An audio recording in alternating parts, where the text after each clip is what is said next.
What is up, guys? So we're going to be looking at the top 3 decks right now in Yu-Gi-Oh! And I would say the first 2 decks that we're going to be taking a look at are going to be very, very close. Like, I don't think that there's a defined answer as far as what the top deck is, but the top 2 decks are definitely ABC and Metal Foes. In third place, it's going to be the DDDs. But pretty much ABC and Metal Foes have about double the amount of the other decks. But nonetheless, let's go ahead and go over them. And also, a lot of you guys have been asking me for a Cyber Angel deck profile. Don't worry, I'll get that for you guys really soon. But anyways, yeah, I just want to give you guys the deck profiles. These are really recent. These are really fresh off of OCG.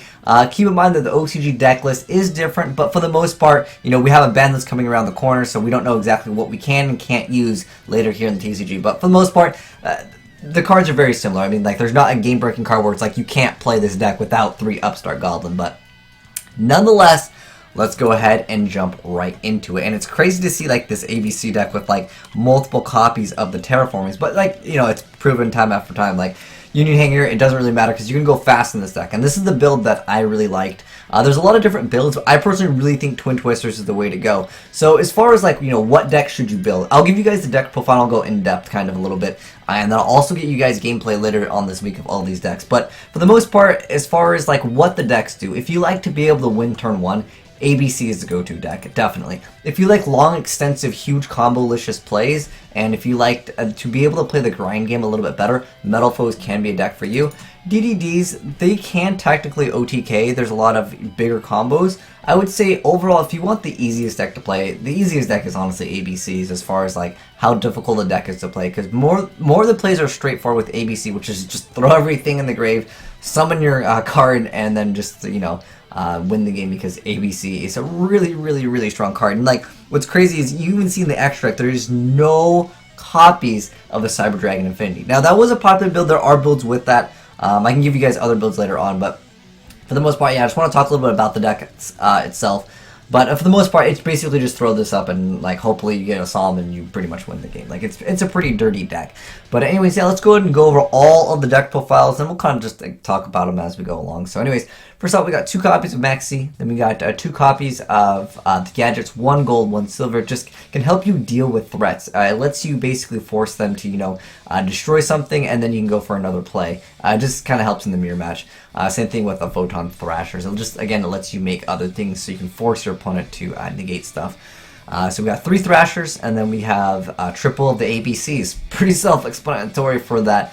Then we have 3 of the Pod of Desires. Really strong card. Almost every deck is now playing this. Originally, there were a lot of ABC players that were not playing this due to consistency issues, but they'll lose to another one. And on top of that, another one meaning another copy of the deck that's not running this. And on top of this, this could be a card that you can force people to CDI, or it can force them to, you know, have to use this card on something else. Then you can go ahead and special summon again. It added a lot of consistency through the builds, and most decks have kind of shifted over to running the Pod of Desires build. They'll take the risk, essentially.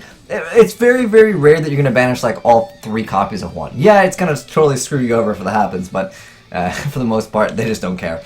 And next up, we got the reinforcement of the army, because you got the Photon Thrashers as target. We got 3 Terraforming because, you know, this card's pretty good. Just add a light machine type, so basically sorters out your entire deck. 3 Upstarts, then 3 Twin Twisters. This deck needs to have control. Like, the problem with some of these is if this card goes away, it can become a problem. And this is basically your win condition, and like, you can forego a lot of your cards because you just want to throw them in the graveyard. Again, this deck is pretty straightforward for the most part. And then we have the Book of Moon, great card to stop a CDI or a ABC. You can just, you know, put something face down.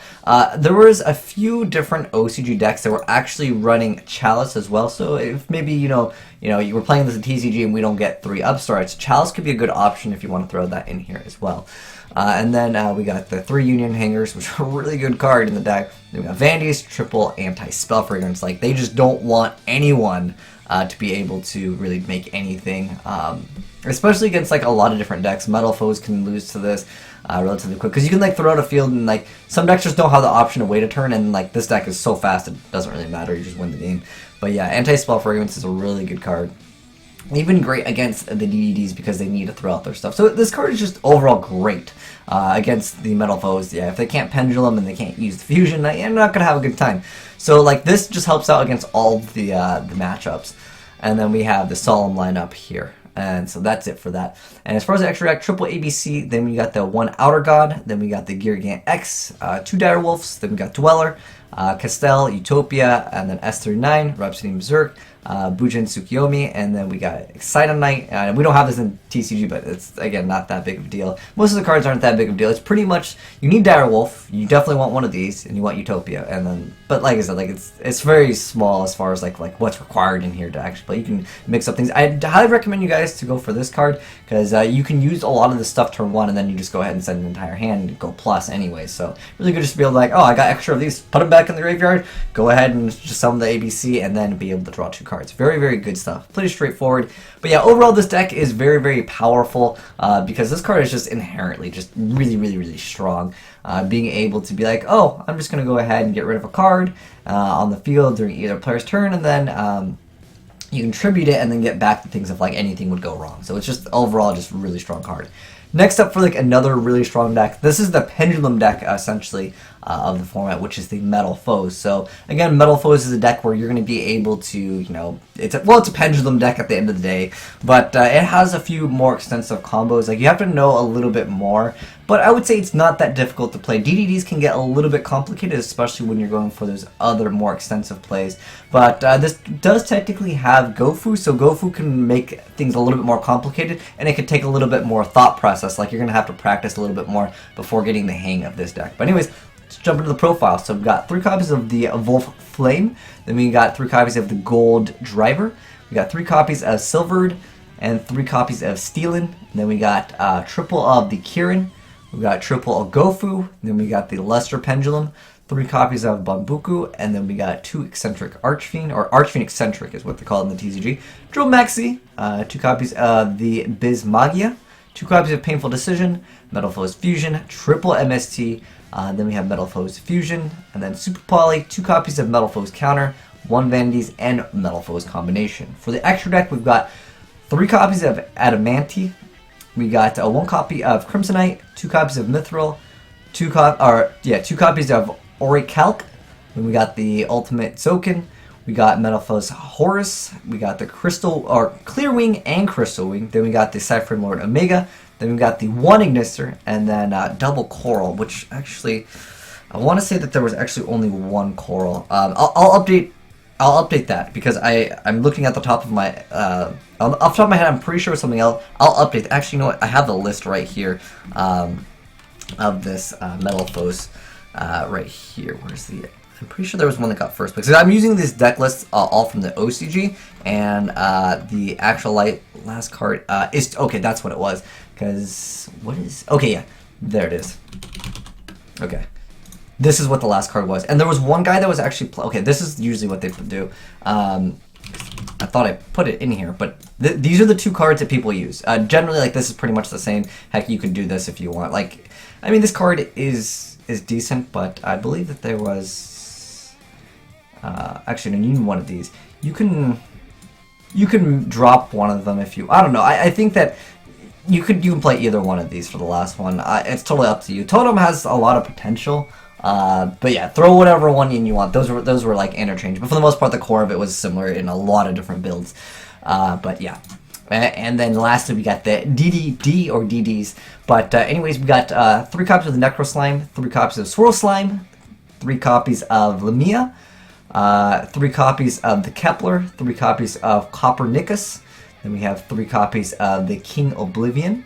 And then we got the Orthros, we got the Triple Pot of Desires, Triple Upstart, Triple Allure, 1 Twin Twister, 3 copies of Dark Contract, 2 copies of Dimension Barrier, 1 Vanities, 1 Dark Contract with the Witch, and 2 Anti-Spell, and double Solemn Strike. For the extra deck, we got 2 copies of Flame King, 1 Oracle King D'Arc, and then, or Dark as it's called, a Dragon Slayer King Beowulf, Librarian, Clearwing, DDD, Moonlight Rose, Gus King Alexander, Clearwing Synchro, Omega.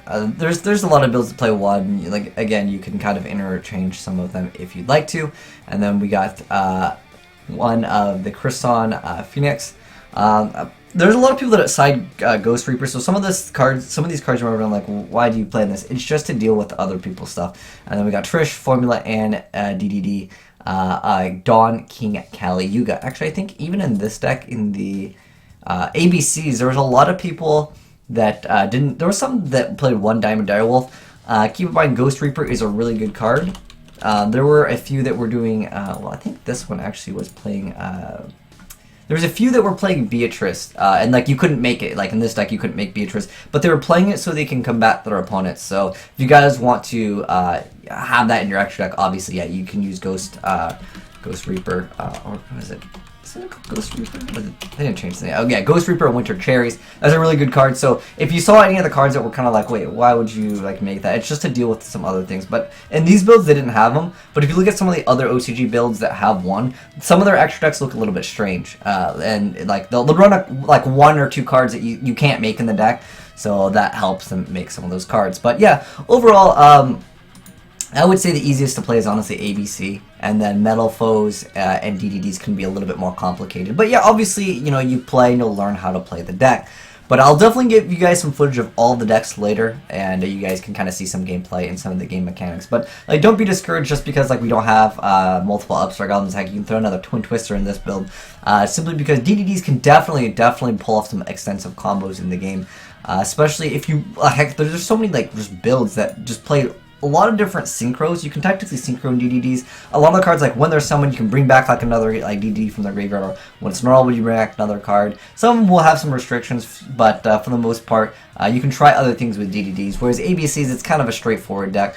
Even if you look at like the Lightsworn ABC deck, which you know is some deck that people play. But anyways, that's it for the top 3 decks. Let me know, guys, if you guys want me to cover any other decks. Like I said, I'll do a Cyber Angel one. Saber Angel, there was one guy that topped with Cyber Angels in OCG, so I'll give you guys that dark profile really soon, because I know some people just want to play something else. They don't really want to play some of the meta stuff. But anyways, thanks for watching, guys. Make sure you guys give the like button a titty slap if you enjoyed the video. Thanks for watching, guys. I'm signing out.